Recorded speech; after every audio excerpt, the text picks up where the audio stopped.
السلام علیکم ورحمۃ اللہ وبرکاتہ۔ معزز سامعین اور ناظرین، آج کی محفل ریختہ میں آپ کا خیر مقدم۔ میں ہوں آپ کا میزبان ہمایوں ڈار، اور میرے ساتھ ہیں ہمارے ہم میزبان حکیم کامران شیروانی صاحب۔ اور آج کی اس محفل میں ہم میزبانوں کے ساتھ ساتھ ایک بہت ہی معزز مہمان بھی ہیں۔ آپ حکیم کامران شیروانی کے والد مرحوم مغفور جناب عابد شیروانی صاحب کے استاد بھی ہیں اور ان کے بہت قریبی رشتہ دار بھی۔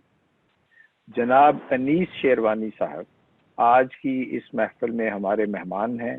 ہم ان کے بہت شکر گزار ہیں کہ انہوں نے اپنی گوناگو مصروفیات میں سے وقت نکالا اور اس محفل میں شریک ہوئے۔ جناب انیس شیروانی صاحب غالب کے اوپر ایک سند کی حیثیت رکھتے ہیں، بلکہ یوں کہا جائے کہ آپ غالب کے اوپر پوری دنیا میں سب سے بڑی سند ہے، تو یہ کوئی غلط بات نہیں ہوگی۔ میں چونکہ خود بڑا تعریف پسند ہوں، اپنی تعریف بہت کرتا ہوں، اس لیے میرے لیے دیگر حضرات کی تعریف کرنا اور ان کا تعارف کرنا بہت مشکل ہے۔ تو اس لیے میں کامران شیروانی صاحب سے عرض کروں گا کہ انیس شیروانی صاحب کا تعارف وہ اپنے الفاظ میں کریں۔ بسم اللہ الرحمن الرحیم۔ پہلے تو میں اپنی خوشی کی آپ کو اس کا اندازہ آپ نہیں لگا سکتے میری خوشی کا کہ انیس انکل نے اس ہماری محفل میں شرکت کی حامی بھری، اور میں سمجھتا ہوں کہ ان کا یہ قدم ہمارے بہت سارے ایسے لوگ جو کہ غالب کے بارے میں چاہتے تو بہت ہیں جاننا، لیکن ان کے پاس کوئی راستہ، کوئی سیڑھی موجود نہیں ہے، اور اس اعتبار سے اردو زبان کے حوالے سے غالب کا جو کردار رہا ہے وہ ایک انتہائی بڑی شخصیت تھے، اور ان کو جو جس طریقے سے سمجھا جانا، اور میں تو سمجھتا ہوں کہ تصوراتی طور پر شاید سنا اور جیا جس شخصیت نے ہے، ان کا نام انیس شیروانی ہے۔ اور میں نہیں چاہوں گا کہ ہم بہت زیادہ جو ہے وہ ان کے اور آپ کے درمیان حائل رہیں، تو اس لیے میں آپ سے گزارش کروں گا کہ ہمایوں صاحب آپ انیس صاحب سے غالب کے حوالے سے خاص طور پہ کچھ سوالات کیجیے۔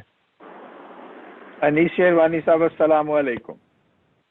وعلیکم السلام جناب۔ سب سے پہلے ہم آپ کا اس محفل میں خیر مقدم کرتے ہیں، اور مزید وہ وقت ضائع نہ کرتے ہوئے مجھے یہ کہنا چاہیے، آپ سے ہم پہلا سوال کرتے ہیں۔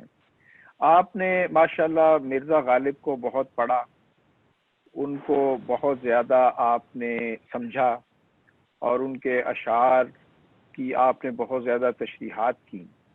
آپ نے مرزا غالب کے اشعار میں سے سب سے مشکل شعر کون سا پایا؟ ہم چاہیں گے کہ آپ ہمارے ناظرین کے ساتھ یہ شیئر کریں تاکہ انہیں بھی پتہ چلے کہ مرزا غالب کی شاعری کی گہرائی کیا ہے۔ شکریہ جناب اس موقع کا کہ آپ نے مجھے فراہم کیا۔ میں غالب کا طالب علم رہا ہوں تقریباً 20-25 سال۔ میں نے اس کے فارسی کے کلام بھی پڑھے، اور زیادہ تر کلام ان کے فارسی میں، نثر بھی ان کی فارسی میں ہے بہت اچھی۔ اردو میں صرف شاعری نہیں، نثر بھی ان کی بہت اچھی ہے، یعنی ان کے جو مکتوب ہیں انہوں نے بڑے اچھے خطوط لکھے، بڑے اچھے انداز میں۔ میں نے شاید 5ویں جماعت میں ان کا ایک معمولی سا خط پڑھا جس سے میں متاثر ہو کے اور غالب کو پڑھنا شروع کیا۔ معمولی سا خط تھا، ناتوانی زوروں پر ہے، بڑھاپے نے نکما کر دیا، دور دراز کا سفر درپیش ہے، زیادہ راہ موجود نہیں، ناپرسیدہ بخش دیا گیا تو خیر، باز پرش ہوئی تو سکر مکر ہے اور حاویہ زاویہ ہے۔ یہ ایک ایسا خط تھا جو انہوں نے میر مہدی میجر کو لکھا۔ اس زمانے میں پڑھ کے بڑا متاثر ہوا، اور میں نے غالب کو پڑھنا شروع کیا۔ دیوان غالب میں، اردو کے دیوان میں سب سے مشکل شعر جو میں نے محسوس کیا وہ ان دیوان کا پہلا شعر ہے، نقش فریادی ہے کس کی شوقی تحریر کا، کاغذی ہے پیرہن ہر پے کرے تصویر کا۔ اس شعر کو یہ بڑا خوبصورت استعارہ ہے، شعر کو آدمی سمجھ تو لیتا ہے، بیان نہیں کرتا۔ جتنے غالب کے مستند اشعارے ہیں ان میں بے خود ہے، سہا ہے، طبطبائی ہے، حالی ہے، انہوں نے بھی اس شعر کی تشریح تو کی اور آخر میں یہ کہا کہ ہم اس کا حق ادا نہیں کر سکے۔ خاصا سادہ سا شعر لگتا ہے لیکن بڑا پرمانی اور پرمغز شعر ہے۔ نقش فریادی ہے کس کی شوقی تحریر کا، میں اس کا مفہوم، میں نے اس پر ایک کتاب پڑھی بدرالاسلام فضلی صاحب نے لکھی صرف اس شعر پر، اور آخر میں پھر میں نے سوچا کہ کیا میری سمجھ میں آ گیا، تو میں نے یہ سمجھ لیا کہ سمجھ میں تو آ گیا، بیان کرنے سے قاصر ہوں اور بیان نہیں کر سکتا۔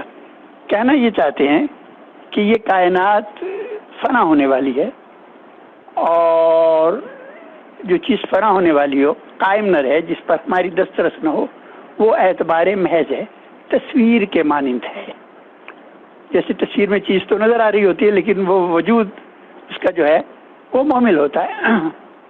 تو اسی طرح کائنات کے بارے میں وہ یہ شکایت کر رہے ہیں کہ اس کائنات کو اللہ تعالیٰ نے فنا اس کو دے کر اسے محض اعتبار بنا دیا انسان کے لیے کہ ہے، موجود نہیں ہے۔ غالب نے اس کو ایک اور جگہ بھی کہا، مت کھائیو فریب ہستی ہر چند کہے کہ ہے نہیں ہے۔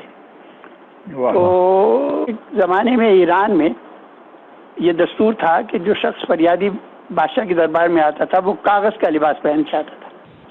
کاغذ کے لباس سے پہلے یہ ہوتا تھا کہ جو فریادی آتا تھا وہ شمع دن میں ہاتھ میں روشن کرتے ہوئے آتا تھا، اس کے بعد خون کا لباس پہن کے آتا تھا، اس کو ترک کر کے پھر کاغذی لباس پہنا دیا گیا۔ اب جتنے بھی نقش ہیں، جتنی بھی تصاویر ہیں، نقش کے معنی تصویر، نشان، تعویذ، بہت ساری چیزیں سارے کاغذ پر بنتے ہیں۔ تو وہ کہنا ہی چاہتا ہے کہ یہ ایک کتاب ہے جس پر دنیا اور جس پر یہ نقش لکھے گئے ہیں جو فنا ہونے والے ہیں، تو یہ جو یہ نقوش ہیں اپنے خالق کی شوخی تحریر کی شکایت کر رہے ہیں کہ اس کو فنا کیوں دے دی، اس کو دائم و قائم کیوں نہیں رکھا، یہ اعتبار محض کیوں رہ گیا۔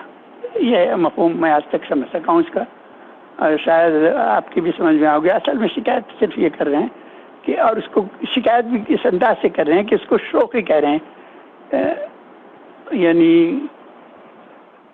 یہ نہیں کہہ رہے ہیں کہ وہ، بلکہ شوقی تحریر کہہ رہے ہیں کہ اس کائنات کو مورد وجود میں لانے کے لیے جو حسن اور خوبی جو شوقی خدا تعالیٰ نے کیا کی کہ اس کو فنا دے کر اعتبار محض بنا دیا۔ یہ سب سے مشکل شعر ہے میرے خیال سے دیوان غالب کا۔ ایک شعر اور بھی ہے، وہ اگلی دفعہ کبھی بات کریں گے، لیکن میرے خیال سے اس کو میں نے 5 تو وہ شاعر صاحبان، ایک کتاب ہے بیان غالب جس میں غالب کے پورے دیوانوں کی، پورے اس اردو دیوان کی 5 شاعر صاحبان کی تشریح کے ساتھ وہ انہوں نے لکھی ہے کہ بے خود نے کیا کی ہے، طبطبائی نے کیا کی ہے، سہا نے کیا کی ہے، سعید نے کیا کی ہے، حالی نے کیا کی ہے۔ اور میر باقر نے سن 30 میں دہلی میں وہ کتاب چھاپی تھی، میرے پاس ہے وہ نسخہ۔ تو اس میں بھی ہر ایک نے اس شعر کے بارے میں کہا کہ ہاں سمجھ میں تو آ گئی بات، لیکن اتنی خوبصورتی سے یہ استعارہ استعمال کیا گیا کہ اس کو بیان کرنے سے قاصر ہیں، جسے اگر ہم اس میں لکھنا چاہیں۔ بدرالاسلام فضلی صاحب نے تو ایک کتاب لکھی اس پر باقاعدہ، اس شعر پر۔ تو یہ شعر میرے خیال سے دیوان میں سب سے مشکل اور سب سے خوبصورت شعر یہی ہے۔ یہ غزل ہی پوری ساری ایسی ہے، یعنی 4-5 شعر ہیں ان کے غزل کے۔ ارشاد نقش فریادی ہے کس کی شوخی تحریر کا، کاغذی ہے پیرہن ہر پیکر تصویر کا، کاوے کاوے سخت جانی ہائے تنہائی نہ پوچھ۔ یہ ہائے جو ہے جمع کے لیے ہے، سال ہا کی طرح، جیسے کاوے کاوے سخت پہلو کاوے کاوے سخت جانی ہائے تنہائی نہ پوچھ، صبح کرنا شام کا لانا ہے جوئے شیر کا۔ یعنی اس طرح اتنی مشکل سے دن کٹ رہے ہیں جیسے فرہاد نے پہاڑ کھود کے دودھ کی نہر نکالی تھی، اتنی چاروں طرف کاوے کاوے سخت جانی ہائے تنہائی نہ پوچھ۔ اکیلے ہونے کی کلفت اتنی شدید ہے، اتنی تکلیف ہے جتنی فرہاد نے بھی نہیں اٹھائی ہوگی. کعبے کعبے سخت جانی ہے تنہائی نہ پوچھ، صبح کرنا شام کا لانا ہے جوئے شیر کا، اور جذبہ بے اختیار شوق دیکھا چاہیے، جذبہ بے اختیار شوق دیکھا چاہیے، سینہ شمشیر سے باہر ہے دم شمشیر کا. جب تلوار چلتی ہے تو پھر ایک چیز، ایک جھلک سی نظر آتی ہے، تلوار نظر نہیں آتی. تو کہتے ہیں یہ اس کا جذبہ ہوتا ہے کہ وہ جو اس کی صورت بدل دیتا ہے. تو جذبات جو ہیں وہ انسان کی کیفیت کو بدل دیتے ہیں. آ گئی دام شنیدن جس قدر چاہے بچھائے، مدعا ان کا ہے اپنے عالم تقریر کا. آ گئی عقل ہوش، دام شنیدن سننے کی جال جتنے چاہے بچھائے. ان کا ایک ایسا خیالی پرندہ ہے جو زمین پہ اترتے نہیں، جو جال میں پھنستے نہیں. کہتا ہے کہ کتنی عقل کتنے زور لگا لیجیے ہماری بات سمجھنا آسان نہیں ہے. آ گئی دام شنیدن جس قدر چاہے بچھائے، مدعا ان کا ہے اپنی عالم تقریر کا. اور اگلا شعر بہت اچھا تھا، بس کہ غالب ہوں اسیری میں بھی آتش زیر پا، منہ آتش دیدہ ہے حلقہ میری زنجیر کا. کسی بال کو اگر آپ آنچ دکھائیں تو وہ بل کھاتی ہے. تو کہہ رہے کہ میرے پیروں میں جو زنجیر پڑی ہے وہ میرے ہر وقت مسلسل گھومنے سے بل کھاتی رہتی ہے. گویا میرے پیروں کے نیچے جیسے آگ اور میں قرار نہیں پاتا. تو اسیری میں بھی میں اس طرح ہوں. گویا کہنا چاہتے ہیں کہ اس دنیا میں آدمی اتنا اضطراب میں رہتا ہے کہ جیسے کسی قیدی کو زنجیر پہنا کر آگ پر کھڑا کر دیں اور وہ اس کی کیفیت کی ہوتی ہے. یہ ان کی بڑی غزل ہے اور خاصی. جی میں آپ کا قطع کلامی کر رہا ہوں. یہ اشعار سن کے پہلی بات تو یہ ہے کہ واقعی میرے جیسے بندے کے لیے تو یہ بہت ہی مشکل ہے، اور ان کا جیسے آپ نے فرمایا کہ ان کا بیان کرنا بھی بہت مشکل ہے. ہاں خاصا مشکل کام ہے. اس میں ایک شعر کو ایک وقت میں بیان کیا جا سکتا ہے، صحیح بات یہ تو یوں ہی ایک تعارفی سے میں نے بتا دیا. اور پہلا شعر تو خاصا مشکل شعر ہے، میں نے بتایا نا. اس میں تو سارے جتنے ان کے مستند غلام مصطفیٰ مہر ہیں، شمسی صاحب ہیں، جتنے موجودہ دور کے، اور قدامہ میں تو میں نے نام بتا دیے آپ کو 5 جو اس کے مستند شاعر ہیں. وہ بیان غالب میں ہیں، انہوں نے چھاپی نول کشور نے وہ کتاب. تو غالب جو ہے دراصل الفاظ کا ایسا ایک میخانہ چن دیتے ہیں جس سے فکر و احساس کو بالیدگی ملتی ہے، نمو ملتی ہے. یعنی آدمی متحرک ہو جاتا ہے. کہیں بھی انہوں نے زندگی سے ہار نہیں مانی، پنجہ لڑاتے رہے زندگی سے. کہیں بھی ان کی پشمردگی نہیں ملتی. وہ زندگی کی آنکھوں میں آنکھیں ڈال کر بات کرتے ہیں. غالب کو تو میں مسند پہ بٹھا کر پھر مراتب تقسیم کرتا ہوں، اس لیے کہ اس کی شاعری میں ایک ایسا گلدستہ ہے کہ جس میں ہر طرح کے، ہر رنگ کے، ہر قسم کے خوبصورت پھول کھلے ہوئے ہیں. ورنہ شاعروں میر صاحب ہیں، ان کا یاس اور ناامیدی ان کا موضوع ہے، اس پر بے انتہا اچھے شعر موجود ہیں. غالب کے یہاں اگر یاس اور ناکامی کے بھی شعر ہوں گے تو وہ بھی کہیں کہیں ایسی فطری جبلتیں انسان کی بیان کی ہیں کہ جو بے مثال ہیں. کہتے ہوئے ساقی سے حیا آتی ہے ورنہ ہے یوں کہ مجھے درد تہے جام بہت ہے. ساقی سب کو شراب پلا رہا ہے، اس کا نمبر آتے آتے سب ختم ہو گئی، تلچٹ نیچے رہ گیا. کہنے کے کام تو میرا اس سے بھی چل جائے گا، لیکن لوگوں کے سامنے کہتے ہوئے سستی آ رہی، شرم آ رہی. اکیلے میں ہوتا تو یہی ساقی سے مانگ کے پی لیتا. تو یہ خود آ رہی ہے، کہتے ہوئے ساقی سے حیا آتی ہے ورنہ ہے یوں کہ مجھے درد تہے جام بہت ہے. تو یہ اتنی باریک بات ہے جو غالب کے علاوہ کوئی نہیں کہہ سکتا. آگ سے پانی میں بجھتے وقت اٹھتی ہے صدا، ہر کوئی درماندگی میں نالے سے لاچار ہے. پانی پہ آگ پہ پانی ڈالو تو چھن آواز آتی ہے، نہیں آتی، کہتی ہے وہ نالا کر رہی ہے. تو غالب کی بات ایسی ہے. غالب یہ کسی کے پیچھے لگ جاتے ہیں تو بڑی مشکل سے پیچھا چھوڑتے ہیں. معاف کیجیے آپ کا بہت زیادہ وقت لے لیا. نہیں بہت ہی مزہ آ رہا ہے. ابھی تو محفل جو ہے وہ گرم ہونا شروع ہوئی ہے اور آپ نے اس کو ایسی آگ لگائی ہے کہ اب جو ہے یہ تو آگے ہی بڑھے گا یہ معاملہ. تو ہم ایک موضوع مقرر کر لیتے ہیں، جیسے اگلی دفعہ ہم بات کریں گے غالب کی رقابت اور رشک پر. انشاءاللہ بہت اچھے اچھے شعر کہیں گے، بہت اچھے بے مثال. جی اچھا، آپ سے ایک جب آپ سے ہی ظاہر ہے جو بھی ہم نے سیکھا ہے اس حوالے سے، بلکہ ہمارے بڑوں نے بھی، لیکن تھوڑا سا اس کو اگر ہم ظاہر ہے ہمارے سننے اور جاننے والے بہت سارے لوگ تو ایسے ہیں جنہوں نے غالب کو واقعتاً تھوڑا بہت پڑھنے کی کوشش کی، کچھ ایسے بھی چاہنے والے ہیں جنہوں نے جو چاہتے تو ہیں غالب کو، لیکن ان کا جو غالب کے بارے میں علم وہ چند درسی کتب میں پڑھی اور پڑھائی گئی غزلوں اور خطوط تک محدود ہے۔ اور کچھ ایسے بھی حضرات ہیں جنہوں نے اس کی بھی زحمت نہیں کی، کچھ نے تو اردو ہی نہیں تدریسی کتابوں میں پڑھی کبھی، اور اس میں وہ یہ اب میں ان کا ذکر کر رہا ہوں جن کا تمام تر جو غالب کے بارے میں علم ہے وہ گائی گئی غزلوں اور جو دیکھے گئے ڈراموں اور فلموں کے حوالے تک محدود ہے۔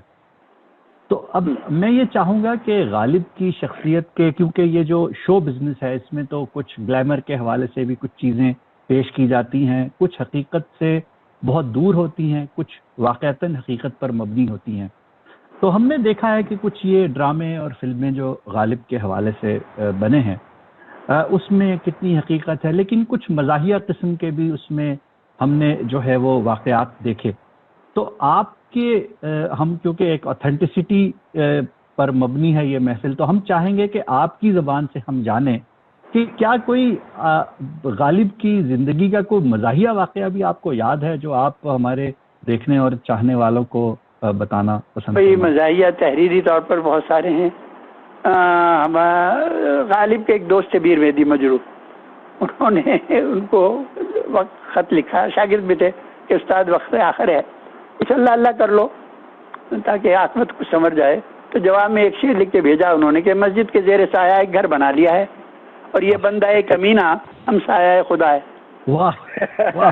خدا نے حقوق ہمسایہ گان بڑے بیان کیے کہ خطائیں معاف کر دو، اس سے محبت شفقت سے پیش آؤ، اس کی برائیاں درگزر کر دو، اس کو تکلیف نہ ہونے دو۔ تو اس زمانے میں بلی مارا میں مسجد کے برابر میں گھر تھا ان کا، تو اس جواب میں ایک شعر لکھ کے بھیج دیا انہوں نے، یہ بندہ ایک کمینہ ہم سایہ خدا ہے، مسجد کے زیر سایہ ایک گھر بنا لیا ہے، یہ بندہ ایک کمینہ ہم سایہ۔ اس میں کتنی ظرافت ہے اور کتنی ماہیت ہے، اور کتنی ایک حقیقی پہلو بھی بتا دیا کہ بڑی حقوق ہمسایگان بڑے ہیں۔ بھائی میں تو اس پہ بھروسہ کر رہا ہوں، اللہ نے خود ہی یہ ضابطہ بیان کیا کہ وہ آدمی جنت میں نہیں جائے گا جس نے اپنے ہمسائے کو دکھ دیا، تو تمہیں تو اگر وہ خانہ خدا ہے تو میں تو پڑوسی ہوں اللہ کا۔ تو یہ اس کی ذہانت تھی۔ اس طرح کی بہت ساری باتیں ہیں غالب کی جو اس کی شگفتگی اور اس کی ذہانت کی بات۔ جی اچھا، یہ ظرافت کے ساتھ ساتھ جو ہے نا وہ غالب کی انا کے بارے میں بھی کچھ ہمارے ناظرین کے لیے روشنی ڈالی۔ وہ انا کا شعر تو میں نے پہلے سنایا آپ کو، اور انا کا شعر ہو سکتا ہے کہ ہم پکاریں اور کھلے یوں کون جائے، یار کا دروازہ پائیں گر کھلا۔ یار کا دروازہ سراہ عام نہیں ہونا چاہیے، بند ہو ہم آواز دیں تو کھلے۔ کھلے ہوئے دروازے میں سے ہم جائیں گے بھائی، دروازہ بند ہو آواز دے تب کھلے، یہ ان کی انڈیویجولیٹی ہے۔ ہم پکاریں اور کھلے یوں کون جائے، یار کا دروازہ پائیں گر کھلا۔ واہ واہ واہ واہ، کیا بات، واہ بہت اچھا، بہت یہ اس طرح کے ہیں ان کے بہت سارے شعر۔ ایک موضوع غالب کی انا پہ رکھ لیں گے۔ جی جی رائٹ، بہت سارے شعر ہیں۔ اب ایک جو آپ نے ابھی ذکر کیا ہے کہ آپ نے بہت سارے نام بتائے، بدر الاسلام اور میر باقر۔ میر باقر سمجھتے ہیں، جی جی آپ کیا سمجھتے ہیں کہ مثلاً اب آج کا جو دور ہے جس میں کتابوں پر جو گرد جمی ہوئی ہوتی ہے کتب خانے کے اندر، اس سے کتاب کے ساتھ جو رشتہ اور ناطہ کی حیثیت رہ گئی ہے اس کا بخوبی اندازہ ہوتا ہے۔ اور آپ اس بارے میں کوئی ٹوٹکا ایسا ہے کہ ہم کسی ایک اگر شرح کو ہی جو کہ مختصر بھی ہو اور کسی حد تک جامع بھی ہو کہ اب میں آپ کی طرح سے اتنا محبت تو ہم نہیں اس کا دعویٰ کر سکتے، لیکن اگر ہم چاہیں تو کوئی ایک شرح ایسی ہے جو آپ اس کا ہمیں ہمارے دوستوں کو بتانا چاہیں کہ بھئی یہ اگر آپ پڑھ لیں تو کافی حد تک آپ کی غالب کے حوالے سے مشکلات آسان ہو جائیں زبردست۔ غلام رسول میں ہے جی جی، نوائے سروش کے نام سے ان کی کتاب تھی، ہاں نوائے سروش ہی ہے میرا خیال، جی جی نوائے سروش، جی جی، وہ اچھی خاصی کتاب ہے، ضخیم کتاب ہے، شمسی صاحب کی ہے بیان غالب۔ مولوی باقر کی اگر وہ کتاب مل جائے تو میرے پاس تو ماسٹر اشرف صاحب کی دی ہوئی ہے بیان غالب، اس میں 5 مختلف شاعر صاحبان کے ساتھ تشریح دی ہے انہوں نے پوری، یعنی ایک جہاں کی اختلاف رائے ہے وہ بھی دیا ہے، اور وہ بڑے مستند شاعر ہیں غالب کے، ایک تو شاگردی حال ہی خود، وہ بڑی اچھی کتاب ہے۔ لیکن اس وقت جو مارکیٹ میں کتاب آپ کو مل جائے گی وہ میرے خیال سے غلام رسول مہر کی بہت اچھی کتاب ہے۔ جی ہاں، وہ بآسانی جو ہے وہ بلکہ میں اس محفل میں ہی یہ اعلان بھی کر رہا ہوں کہ اتفاقاً جو ہے وہ غلام رسول مہر صاحب کی جو کتاب ہے نوائے سروش، وہ ہمارے پاس الیکٹرانک فارم میں موجود ہے، اور اگر ہمارے کچھ دوست وہ حاصل کرنا چاہیں تو ہم سے رابطہ کر سکتے ہیں۔ نوائے سروش، نوائے سروش شمسی صاحب کی کتاب ہے میرے پاس، لیکن نوائے سروش اچھی ہے، کہیں کہیں مجھے اختلاف ہے ان سے تھوڑا سا، کیونکہ میں نے وہ بیان غالب پڑھی ہوئی ہے جس میں 5 شاعر صاحبان کی تشریح ہے۔ ایک شعر جو اب تک میری سمجھ میں نہیں آیا غالب کے، وہ بھی عرض کر دوں۔ یہ شعر تو میں سمجھ سکتا ہوں، پہلا شعر جو ہے ان کا نقش فریادی ہے کس کی شوقی تحریر کا، جو شعر سمجھ میں نہیں آیا وہ شعر ہے یک الف بیش نہیں شکل آئینہ ہنوز، اب تک آئینہ شکل کرنے کا طریقہ یہ ہے کہ اس پہ اس کے پیچھے سیدھی خط کھینچے جاتے ہیں مسالے سے الف کی طرح، یک الف بیش نہیں شکل آئینہ ہنوز، چاک کرتا ہوں میں جب سے کہ گریباں سمجھا۔ غلام رسول مہر صاحب نے لکھا ہے کہ اپنے دل کو شکل کرنے کے لیے میں یہ اپنا گریبان الف کی طرح چاک کرتا رہتا ہوں تاکہ میرا دل شکل ہو جائے، کیونکہ آئینہ کو شکل کرنے کا طریقہ کار یہ ہے کہ اس پر الف کی طرح کی لائنیں کھینچی جاتی ہیں، لیکن یہ مفہوم ابھی تک میرے سمجھ میں نہیں آیا۔ غالب نے کہیں اپنی کسی اس میں بھی اس کا ذکر نہیں کیا، ورنہ اکثر شعروں کا انہوں نے کہیں کہیں ذکر کیا ہے۔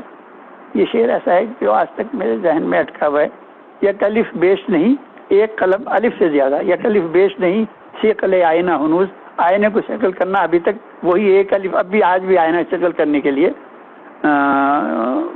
الف کی طرح لائنیں ڈھانڈی جاتی ہیں، تو کہتے ہیں یہ میں دل کا آئینہ شکل کرنے کے لیے اپنا گریبان چاک کرتا ہوں الف کی طرح۔ یہ غلام رسول صاحب مہر نے لکھا، لیکن بات بہت اچھی طرح واضح نہیں ہوئی۔ یہ شعر مشکل ہے۔ غالب صاحب جو مشکل پسند تھے، کیا ان کی مشکل پسندی اس وجہ سے تھی کہ وہ بہت ہی عمیق اور گہرائی والی باتیں کرتے تھے، یا ویسے ہی ان کے مزاج میں مشکل پسند تھا؟ نہیں، دراصل مشکل پسندی یہ نہیں تھی۔ غالب بیسیکلی فارسی کے شاعر تھے، انہوں نے بہت ساری اردو تراکیب فارسی کی تراکیب اردو میں استعمال کر کے بہت حسن پیدا کیا، اور بعضا تو پورا شعر فارسی کا ہے، صرف ایک لفظ اس میں اردو کا ہے، اس سے لوگ کہتے ہیں مشکل ہے، مشکل نہیں ہے، یہ ان کے ذہن کی اپروچ تھی کہ وہ بہت عمیق ادق مضمون کو بہت آسانی سے بیان کر دیتے تھے، اور جدت بھی تھی ان کے پاس، ندرت بھی تھی ان کے پاس۔ یعنی غالب کے شعر ہیں پورے فارسی کے شعر ہیں، نقش نازے بت تناز باخوش رقیب، پائے تاؤس پائے خامہ مانی مانگے، یعنی پورا مانگے صرف اردو کا لفظ ہے۔ مجبور یہ دعویٰ ہے گرفتاری الفت، دستے تہ سنگامدہ پیمان وفا ہے صرف اردو کا لفظ ہے، باقی محبت کا عہد کر لینے کا صورت حال ایسی ہے کہ جیسے پہاڑ کے نیچے ہاتھ دے دیا ہو، نہ گھسیٹ کے نکال سکتے ہو نہ اٹھا سکتے ہو. مجبوری ہے، دعوائے گرفتاری ہے الفت، دستے تہ سنگام دا پیمان وفا ہے. وفا کا پیمان کرنا ایسے جیسے پہاڑ کے نیچے ہاتھ دے دیا ہو. تو پورے شعر فارسی کے مشکل وہ اس لیے نہیں ہے، ادب گوئی تو ندرت پیدا کرنے کے لیے وہ کرتے تھے. آسان سہل غزلیں بھی کہیں، بہت غزلیں سہل ہیں. دل ناداں تجھے ہوا کیا ہے، آخری مرض کی دوا کیا ہے، ابن مریم ہوا کرے کوئی، میرے دکھ کی دوا کرے کوئی، یہ سب سہل ممتنع میں کہی ہوئی غزلیں ہیں. لیکن ادب گوئی ان کا مزاج تھا، وہ لوگوں سے منفرد ہونے کے لیے بھی ذرا اچھے سطوت والے شعر کہہ کے خوش ہوتے تھے.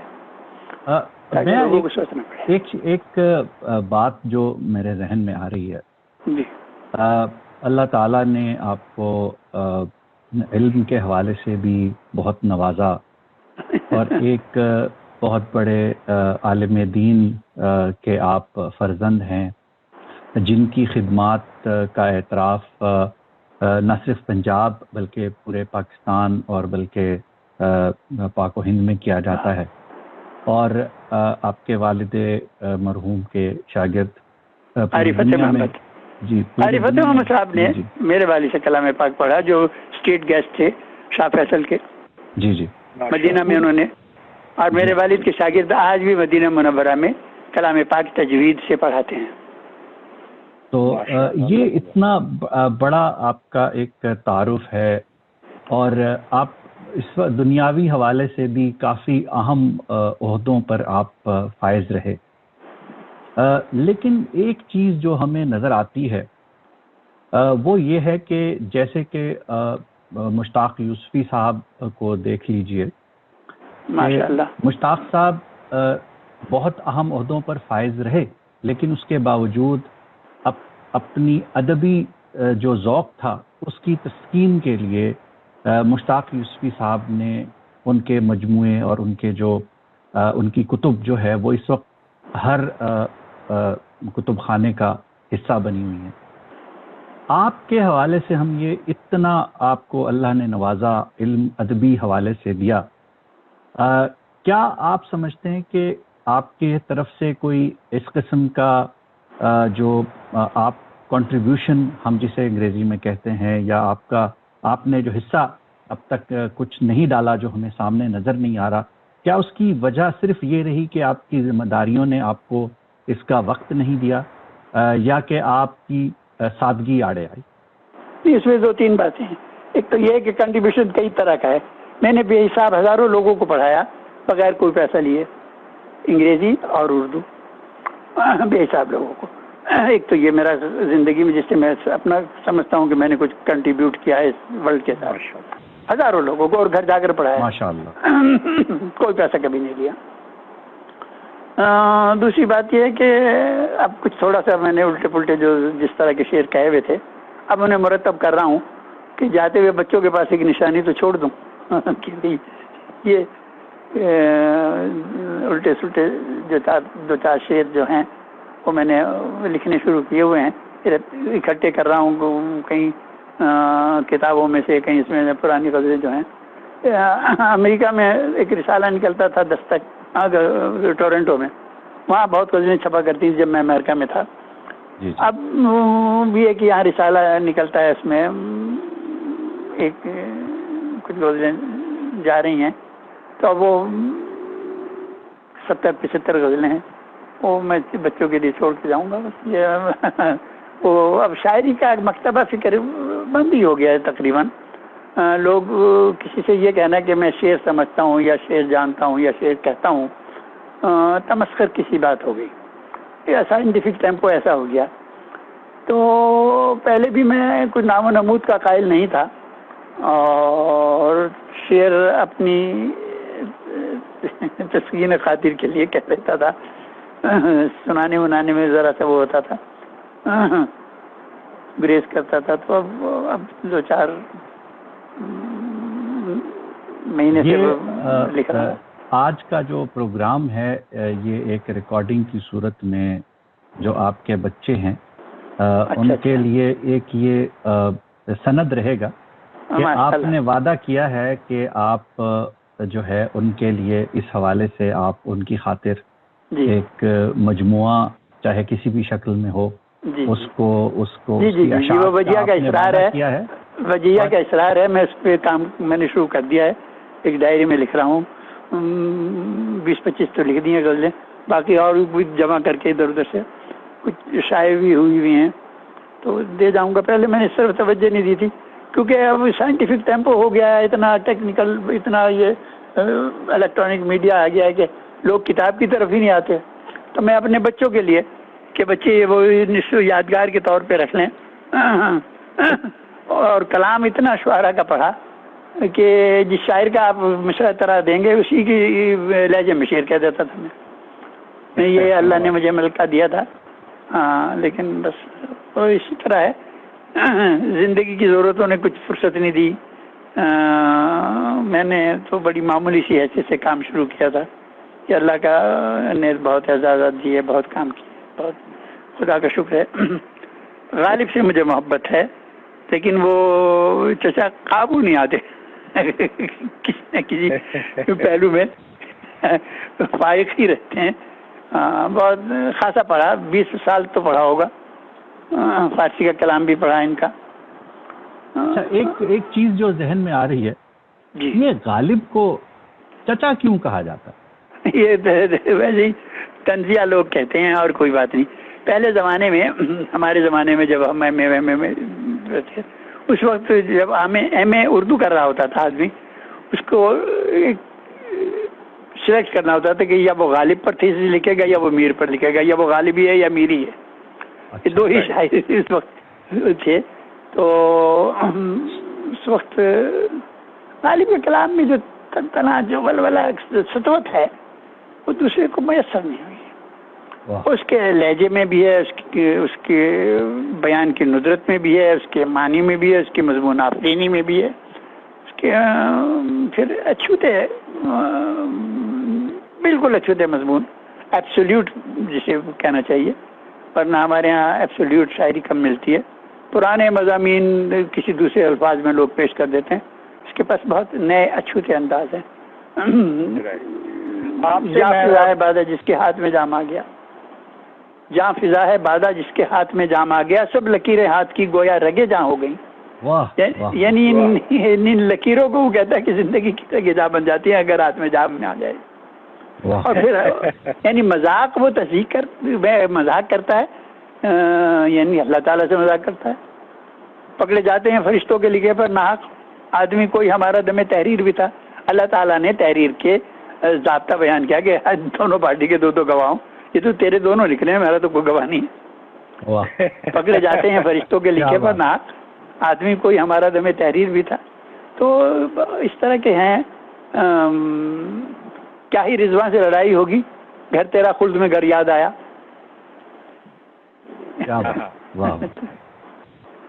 دار صاحب کچھ پوچھ رہے تھے آپ؟ جی فرمائیں. میں یہ اصل میں جو ہے نا وہ غالب تو بہت ہی عظیم شاعر. میں یہ پوچھنا چاہوں گا کہ غالب کے بعد اردو زبان میں کون سا بڑا شاعر ہے؟ دیکھیے اس کے مختلف اصناف ہیں. اگر آپ نظم کے اعتبار سے کہتے تو جوش نظم کا شہنشاہ ہے. اس سے اچھی نظم کسی نے نہیں کہی. غزل میں بہت سارے لوگ ہیں جیسے علیحدہ علیحدہ موضوع کے اعتبار سے ہیں کہ غزل میں جدت کے اعتبار سے علیحدہ شاعر ہیں. غزل میں قمر جلال بھی ہیں. تمام 2-3 دیوانے سارے ایسے اچھوتے شعر انہوں نے کہے ہیں، لیکن سب یاس کے ہیں، محرومی کے ہیں. بڑے اچھے شاعر ہیں. ہر ایک کے علیحدہ علیحدہ ایک مزاج ہے. غالب کو میں جو گلدستہ کہتا ہوں نا، جو میں کہتا ہوں اس لیے کہتا ہوں کہ ہر رنگ کا شعر اس میں موجود ہے. یعنی سب طرح کے شعر، جوان پڑھ لے، بوڑھا پڑھ لے، بچہ پڑھ لے. اس کے ہاں مایوسی تو کم ہے، وہ تو زندگی سے نبرداز ماں ہے. وہ ایزا پسند ہے. حسرتا کے یار نے کھینچا ستم سے ہاتھ، مجھ کو ہری سے لذت آزار دیکھ کر. جب یہ دیکھا محبوب نے کہ اسے تو مارنے پیٹنے میں بھی مزہ آ رہا ہے تو مجھے تکلیفیں دینی بند کر دی. یہ تو آپ پہلے ہی کہہ گئے ہیں کہ غالب کو پہلے مسند پر بٹھاتے ہیں اور پھر مراتب اس کے بعد مراتب، اس لیے کہ ہاں ساری چیزیں، ہر شاعر کا ایک مزاج ہے، ایک موضوع ہے. اور میں نے بتایا نا قمر جلالی کی تیل و دیوان پڑھ لیں، سوائے اس میں بیچارے کے حزن و ملال کے کچھ بھی نہیں ہے. میں اس کا آدھا دیوان ابھی آپ کو سنا دوں گا، لیکن کوئی شعر اس میں آپ کو غالب جیسا شگفتہ نہیں ملے گا. اچھا، ایک تھوڑا سا ذاتی حوالے سے بھی، جس طرح دنیا جو ہے مرزا غالب کو چچا کہتی ہے، میں نے اپنے والد کو بھی آپ کو چچا کے نام سے ہی پکارتے ہوئے سنا. اس لیے کہ میں چچا تھا بھی کوئی اچھا میں سمجھا شاید اس کا بھی کوئی شاعری سے. نہیں بالکل نہیں، میں چچا ان کا چچا. جی مال آپ کے دادا میرے بھائی تھے، فرسٹ کزن تھے. رائٹ. ان کے جو ہے نا کامران کے والد صاحب کے بارے میں کچھ بتائیے. وہ بھی شعر کہتے تھے اور آپ ان جی الحمدللہ بڑا مرصع مرقع قسم کے بادب شخصیت تھے. وہ دراصل ہم لوگ سن 47 زدہ ہیں. اس زمانے میں اسباب ہمارے پاس بہت کم رہ گئے تھے، مائیگریٹ کر کے آئے تھے، جیسے جس کو جہاں سینگ سمایا وہاں اس نے وہ کام کر لیا. میں نے تو ایک قلی کی حیثیت سے نوکری شروع کی تھی اور الحمدللہ 20ویں گریڈ میں ریٹائر ہو گیا. تو یہ ماں باپ کی طرف سے بہت اسرت اور تنگ دستی میں ابتدائی زوال میں پرورش ہوئی. اس کے بعد نیک تھے، صالح تھے، شریف تھے، فوج میں چلے گئے، نیوی میں چلے گئے. وہاں سے فارغ ہو کر پھر انہوں نے جو ہے وہ ایک بڑی مؤدب معذب زندگی گزاری. ان کی شریک حیات سے میری خواہر نسبتی ہیں اور بہت ہی محبت کرنے والے، بڑی عزت کرنے والے، بڑے ذہین اور اچھا خوشگو شاعر بھی تھے. لیکن شاعری انہوں نے ریٹائرمنٹ کے بعد شروع کی. ہمیں بچپن سے یہ مرض لگا ہوا تھا، ہم مولانا حالی کے برابر میں رہتے تھے، وہاں آنکھ کھول کے من میں مشاعرے ہوتے دیکھے تھے. آنکھ کھول کے ہمارے کان میں اذان کے بعد شعر پر سنائی دیا. تو آپ مولانا حالی کے ہمسائے تھے؟ بالکل، ایک دیوار بیچ میں تھی. اچھا، ماشاءاللہ. کچھ حالی کے بارے میں بھی بتائیں گے کہ حالی نستعلیق قسم کے شریف انسان تھے. میں نے حالی کو نہیں دیکھا. حالی کا انتقال غالباً 38 میں ہو گیا. میں 35 کی پیدائش ہوں. صحیح. تو لیکن وہ گھرانہ دیکھا ہے، انتہائی شریف النفس، بڑے ہی منکسر مزاج، بڑے بھلے لوگ. ایک تہذیب تھی، بس تو اب سب لٹ گئی. لیکن ہمیں شعر کا شوق اس گھر سے لگا، کیونکہ وہاں ہر جمعے کی رات کو، جمعے کی چھٹی ہوا کرتی تھی دفاتر میں، ہر جمعے کی رات کو ایک چھوٹی سی نشست ہوتی تھی عشاء کے بعد. تو ہم اس کے موقع بچے تھے، سامان سیدھا کرنا، دنیا سیدھی کرنی، یہ کرنا وہ کرنا. تو وہاں سے وہ پڑ گئی. وہاں بہت اچھے شعرا بھی آئے، سب کو سنا. حفیظ جالندری کو اس زمانے میں ان کا طوطی بول رہا تھا، حفیظ جالندری کا ترنم کے شاعر تھے. شعر بھی خاص سلیس کہہ لیتے تھے. تو وہ سب آتے تھے. حالی تو خود نہیں تھے، لیکن ان کے بھتیجے سجاد صاحب تھے جو اس کا اہتمام کرتے تھے. خواتین و حضرات، اس حوالے سے جیسے میں پہلے عرض کر چکا ہوں کہ ہمارے بہت ہی محترم مہمان جو آج ہمارے ساتھ موجود ہیں، ان کے قیمتی وقت میں سے انہوں نے ہمیں بہت سا وقت دیا اور اس بات کا وعدہ بھی کیا کہ آئندہ غالب، خصوصاً غالب کے حوالے سے اور اردو زبان کے حوالے سے وہ ہماری جو ہے وہ ہمیں سمجھانے کے لیے، ہمیں سکھانے کے لیے وقت آئندہ بھی دیتے رہیں گے. اور ہم انشاءاللہ کوشش کریں گے کہ جو تکنیکی مسائل کی وجہ سے ہم